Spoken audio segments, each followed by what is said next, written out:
Hello everyone. Post market report में welcome है। EOD chart analysis करेंगे निफ्टी का एंड बैंक निफ्टी का।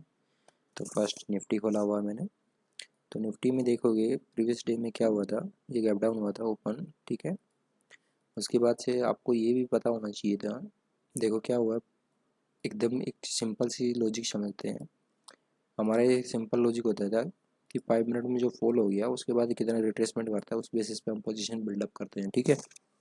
तो अभी के लिए देखोगे तो मॉर्निंग में ओपन हुआ, ये लेवल पे ओपन हुआ, उसके बाद किस लेवल से बाउंस आ रहा है और उसके बाद यहाँ गया 38% का रिट्रेसमेंट ऑलमोस्ट हुआ। एंड उसके बाद आपको पता है हायर लो फॉर्मेशन हम देखते हैं, ठीक है। तो उसमें एक अपॉर्चुनिटी आपको शॉर्ट का मिला था यहाँ पर। फर्स्ट रेड कैंडल देख के आप शॉर्ट कर सकते थे इस लेवल पे, क्योंकि रिट्रेसमेंट मूव हो गया। ये लेवल के स्टॉप लॉस लगा के काम कर सकते थे, या ये यहाँ पर भी शॉर्ट की पोजीशन बना सकते थे, ये लेवल ट्राई करने के लिए, ठीक है। उसके बाद एक प्रॉपर आपको एम पैटर्न दिखा होगा, ये डब्ल्यू पैटर्न दिखा होगा, जिसमें आपको डर लगता है। देखो भाई काफ़ी जगह ये इशू होता है कि सर ये ब्रेकआउट दे रहा है, ब्रेकआउट नहीं दे रहा है, एटलीस्ट इस लेवल के नीचे कैंडल क्लोज होना चाहिए था। या फिर अगर आपका पोजीशन था कोई, तो इस लेवल पर आपको ट्रेलिंग एसएल डालना चाहिए था। अगर इसके ऊपर कोई कैंडल क्लोज होती है तो लॉन्ग का बिल्डअप बनता है, ठीक है। जैसा कि यहाँ पे दिखेगा, अगर कोई बंदा यहाँ पे शॉर्ट का पोजीशन बना तो उसका थोड़ा बहुत कॉस्ट टू कॉस्ट निकल गया होगा, अदरवाइज उसको लॉस हुआ होगा, ठीक है। एंड द सेकंड केस देखोगे, ये ट्रेड वापस से लॉन्ग का चला, उसके बाद ये एसएल होगा आपका। एंड हायर हाई का फॉर्मेशन दिख रहा है अभी भी, ये लेवल के नीचे अभी भी क्लोजिंग नहीं आया है। और अगर कोई पोजीशन कैरी किया होगा तो वो अभी भी प्रॉफिट में होगा, बशर्ते उसने पोजीशन यहाँ बनाई हो, इस जोन में बनाई हो या इस जोन में बनाई हो, तो भी उसका अगर ऑप्शन सेलर है तो उसकी पोजीशन प्रॉफिट में होगी, ठीक है। दूसरा एक मैं एक और कॉन्सेप्ट दिखाता हूँ, सपोर्ट एंड रेजिस्टेंस का कैसे वर्क किया है देखना। हम ओवरले ट्रेंड पे दिखाऊंगा मैं। देखो ओवरले ट्रेंड में आपको ये दिखेगा कि ये लेवल के नीचे मार्केट क्लोज नहीं दे रहा था। 16,400 के आसपास का ये जोन है जहाँ पे एक ब्रेकअवे गैप बना हुआ है। ये मार्केट डायरेक्ट इस लेवल से गैप अप ओपन हुआ था। तो यहाँ पर एक बड़े टाइम फ्रेम का डब्ल्यू पैटर्न बना हुआ है, लेकिन ये डब्ल्यू भी नहीं है। मैं तो सिर्फ इसको ये सपोर्ट कंसीडर करूँगा। ये लेवल एक प्रीवियस सपोर्ट है, तो इस पे इससे बाउंस आ सकता था, ठीक है। ओवरली कैंडल किसी ने देखा होगा तो हो सकता है कि रेड कैंडल दिखे, लेकिन इसका साइज देखो अगर कोई लॉन्ग पोजीशन लेता है तो। और नहीं तो एक 15 मिनट का बेसिक कैंडल फॉलो करते हैं तो भी ये दिखेगा एक सपोर्ट पे एक हैमर बन रहा है, तो यहाँ पे एक पोजीशन का ट्राई अप किया जा सकता था सिर्फ इसी कैंडल का ऐसा लगा कर। तो जिसका भी ये कैंडल का ऐसा लगा कि ट्राई किया होगा तो उसे 1:2 ईजीली में अवेलेबल हुआ होगा, ठीक है। तो होप आपको अगर कोई ट्रेड लिया होगा तो 1:2 में कट करके निकल सकता है, ठीक है।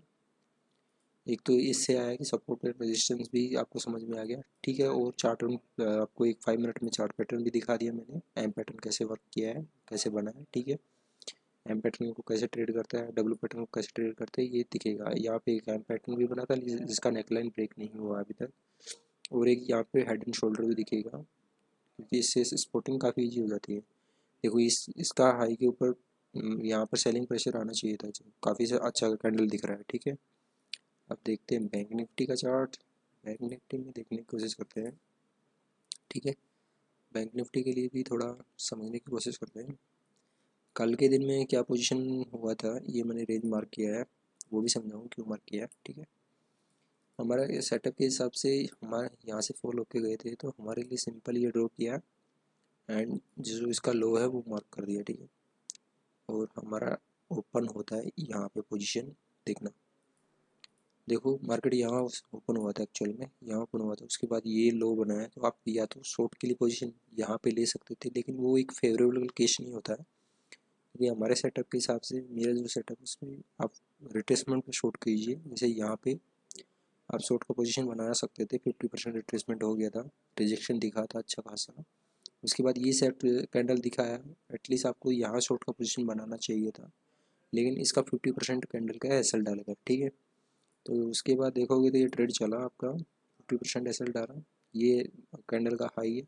यहाँ के ऊपर अगर कोई क्लोज आता है तो आपको निकलना चाहिए। तो देखो मार्केट वन टाइम ट्राई किया एस एल लेने का, सेकेंड टाइम ट्राई किया, थर्ड टाइम में जाके वो 50% से ऊपर जाके कैंडल से क्लोज दे दिया, ठीक है।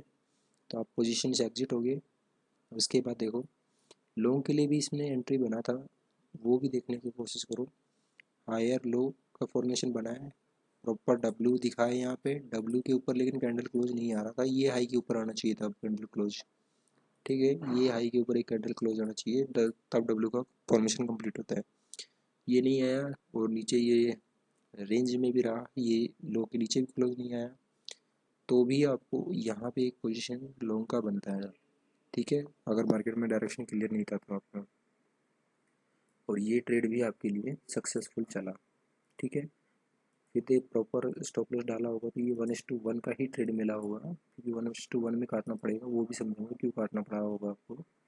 इस कैंडल के पर आपका एंट्री बनता था विथ ओनली स्टॉप लॉस इस कैंडल का 2 कैंडल, प्रीवियस 2 कैंडल यूज कर सकते थे आप as A S L. 100 point बहुत होता है, इसमें आपको एटलीस्ट या तो कोस्ट टू कोस्ट होंगे या प्रॉफिट नहीं बुक किया है तो आप थोड़ा बहुत लॉस में होंगे। ठीक है, इसमें फिर ये एम पैटर्न बना है, इसका ब्रेकआउट आया है एक कैंडल और उसके बाद वापस से ट्रैपिंग। यहाँ पे एक बार यहाँ ट्रैपिंग हुआ है, यहाँ ट्रैपिंग करने का कोशिश किया है। ठीक है, वो समझाता हूँ क्यों हुआ है। देखो जब भी क्या होता है कि मार्केट एक पोजीशन रेंज बनाता है, देखो पूरे दिन का, लेकिन कभी कभी क्या होता है कि मार्केट एक इतनी बड़ी रेंज बना देता है जो उसकी पूरे दिन की मूवमेंट होती है, यानी 1 to 155% की समथिंग। तो इस कैंडल में देखना जो फर्स्ट 5 मिनट की कैंडल थी ना, उसकी एक बार हम रेंज चेक करते हैं। देखो हाई टू लो मार्क करके देखते हैं, this to this it's almost 1% का रेंज हो गया। ठीक है, मतलब 1% मार्केट मूव कर दिया विद इन 5 मिनट। तो अब मोस्ट प्रोबेबली है कि अगर विद इन 30 मिनट या 1 आवर के टाइम फ्रेम यानी 10 o'clock से पहले अगर ये रेंज ब्रेकआउट नहीं होने वाली ना, तो एंड ऑफ द डे 90% से ज़्यादा नहीं बोलूँगा मैं, लेकिन इस 70 to 80% चांस होता है कि ये रेंज ब्रेक नहीं होने वाली। ठीक है, और सेम केस आज आपको ये दिखेगा कि जो ये रेंज है ये ब्रेक नहीं होने दी है, इसके ऊपर कोई कैंडल रेंज की बाहर क्लोजिंग नहीं आने दी है। अगर मार्केट सो फर्स्ट 5 मिनट की कैंडल 1% की क्लोज होती है मोस्ट केसेस में। ठीक है, और मार्केट 1 आवर के अंदर ये रेंज को ब्रेक नहीं करता है, तो इसलिए ये रेंज बाउंड डे था। ठीक है, होप आपको ये भी समझ में आएगा कि ये कंसेप्ट कैसे काम कर सकता है। और बाकी को जोन दिखाता हूँ मैं ओवरली टाइम पर देखो ओवरली टाइम फ्रेम में आपको क्या दिखाएगी, प्रॉपर एम दिख रहा होगा, लेकिन ये भी देखते हैं कि ये पुल बैक कहाँ पे था, आप लोग जा सकते थे या नहीं जा सकते थे फर्स्ट 5 मिनट की कैंडल पे, क्योंकि फर्स्ट 5 मिनट की कैंडल एक काफ़ी अच्छा लॉन्ग कैंडल था। तो ओवरली ट्रेंड में देखोगे तो पोजिशनली इसमें लॉन्ग जाने का एक अपॉर्चुनिटी तो था। ठीक है, यहाँ देखोगे तो 50 to 60% लॉन्ग में एक एंट्री बना है। देखिए यहाँ पे एक रिजेक्शन मिला था और काफ़ी अच्छा मूवमेंट भी मिला है, 35 to 200 पॉइंट यानी ऑलमोस्ट 200 पॉइंट की मूव मिला है with S L of 200 point 1:1 मिला होगा। ठीक है, अब ये देखना है कि कल मंडे को क्या होता है, मतलब ट्यूजडे को क्या होता है पोजीशन का। तो ट्यूजडे के लिए अगर ये ट्रेड होल्ड करता है, ये लेवल होल्ड करता है ना 35,000 का, तो मोस्ट प्रोबेबली है कि हम एक्सपायरी तक अबव मोमेंटम करेंगे विद ए 35,000 तो 36,000 की रेंज में। ठीक है, अगर ये रेंज ब्रेकआउट होती है तो वो देखना है किस साइड होती है। अगर डाउन साइड ब्रेकआउट होती है तो काफ़ी बड़ा फॉल भी आ सकता है, देखते हैं वो क्या होता है मंडे को। और मैं आपको कुछ 2-3 अच्छे स्टॉक्स दूंगा इन्वेस्टमेंट पर्पज़ के, मैं जिसमें से एक को होल्ड कर रहा हूँ वो भी दिखा दूंगा। फर्स्ट है ICICI प्रोली। ठीक है, ये इन्वेस्टमेंट पर्पज़ के लिए है, आप अपने फाइनेंशियल एडवाइज़र के लिए कंसल्ट कर सकते हैं इसके लिए। ठीक है, तो डेली में ये काफ़ी अच्छा ब्रेकआउट दिखेगा क्योंकि इसके ऊपर कैंडल क्लोज आ रहा है लेवल पर, लेकिन मैं ये बोलूँगा कि आप एटलीस्ट वीकली टाइम फ्रेम देख लें एक बार, वीकली में आपको ठीक लग रहा है या नहीं लग रहा है, क्योंकि वीकली में 20 के EMA के नीचे ऊपर है एंड 50 के ऊपर क्लोजिंग आ गया है। 20 के ऊपर क्लोजिंग दिया था, 50 के ऊपर नहीं आया है अभी, वीकली से कैंडल क्लोज नहीं हुआ, 3 दिन बाकी हैं। ठीक है, और मंथली ट्रेंड इसका बुलिश था इसलिए मैंने ये स्टॉक्स चूज किया एंड 50 के ऊपर से एक अच्छा हैमर बना के ये स्टॉक्स चल रहा है ऊपर, तो इसलिए मैंने लॉन्ग टर्म में लिया है। And the second one is Godrej CP. Godrej CP GOD कोई कंज्यूमर है, ठीक है। उसका भी रीजन दिखा देता हूँ क्यों दिया है। 50 में से हैमर बना के एक अच्छा रिस्पॉन्स आ रहा है, और मंथली कैंडल इस लो को ब्रेक के नीचे क्लोज नहीं कर पाई, ठीक है। इसलिए इसमें मैं मंथली जब बुलिश है तो ऑब्वियस सी बात है वीकली में कुछ अच्छा बुलिश मोमेंटम आ सकता है। वीकली में अभी भी कोई भी 20 EMA के ऊपर कैंडल क्लोज नहीं जा रही है और ना 50 के ऊपर जा रही है, लेकिन एक परफेक्ट अपॉर्चुनिटी बना था आज अगर किसी ने बाई करने का सोचा होगा तो। क्योंकि देखो यहाँ सिंपल सा एक ट्रेड है, सिंपल सा ट्रेड ये है कि आपको ये एक इसका सपोर्ट जोन है वो दिख रहा होगा वीकली में भी दिख रहा है, डेली में भी, ठीक है। तो आज वीकली में ये इसका सपोर्ट जोन है और ये रेजिस्टेंस जोन है, और 20 में ऑन वीकली टाइम फ्रेम दिख रहा है, वीकली का 20 में इसका रेजिस्टेंस पॉइंट है।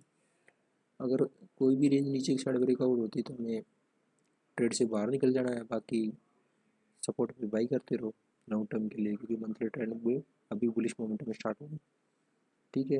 और ये डब्ल्यू पैटर्न बनाया है, डेली पे दिखेगा आपको। उसके बाद एक कंसोलिडेशन, अगर ये हायर स्टार ब्रेकआउट करता है तो इजीली ये टारगेट आपको मिल जाएगा। और लॉन्ग टर्म में करना चाहें तो भी आप कर सकते हैं, क्योंकि ये निफ्टी 100 के अंडर स्टॉक है, ठीक है। तो आपको सेशन अच्छा लगा होगा, एक लाइक ड्रॉप करना अगर कंटेंट अच्छा लगा हो। कोई अदर टॉपिक पे वीडियो चाहे तो कमेंट्स करना। Thank you for watching.